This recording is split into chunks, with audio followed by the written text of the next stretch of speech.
నంద్యాల జిల్లాలో వైఎస్ఆర్సీపీ కార్యకర్తలపై టీడీపీ కక్ష సాధింపు చర్యలు కొనసాగుతున్నాయి. ఆవుకు మండలం శివవరం గ్రామంలో టీడీపీ నేతల కనసన్నల్లో వైఎస్ఆర్సీపీ కార్యకర్త లలితమ్మ ఇంటిని కూల్చేశారు అధికారులు, పోలీసులు. బనగానపల్లి కోర్టు, హైకోర్టు పరిధిలో కేసు నడుస్తున్నప్పటికీ ఖాతరు చేయకుండా అత్యుత్సాహం చూపించారు అధికారులు.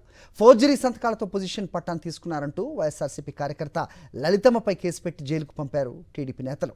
ఇంటిని కూల్చి వేయి రాదంటూ పెట్రోల్ పోసుకుని ఆత్మహత్యాయత్నం చేసుకున్నారు బాధితురాలి బంధువులు. వైఎస్ఆర్సీపీ నేతలు కార్యకర్తలపై ఎల్లో గ్యాంగ్ దాడులకు పాల్పడమే కాకుండా అధికారులను అడ్డుపెట్టుకుని వారి ఆస్తులను ధ్వంసం చేస్తున్నారు.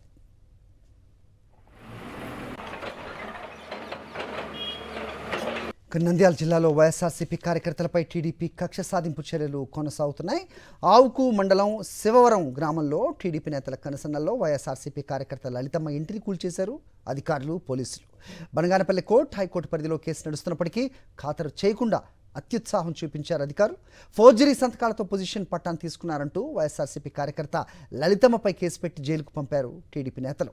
ఇంటిని కూల్చి వేయి రాదంటూ పెట్రోల్ పోసుకుని ఆత్మహత్యాయత్నం చేసుకున్నారు బాధితురాలి బంధువులు. వైఎస్ఆర్సీపీ నేతలు కార్యకర్తలపై ఎల్లో గ్యాంగ్ దాడులకు పాల్పడమే కాకుండా అధికారులను అడ్డుపెట్టుకుని వారి ఆస్తులను ధ్వంసం చేస్తున్నారు.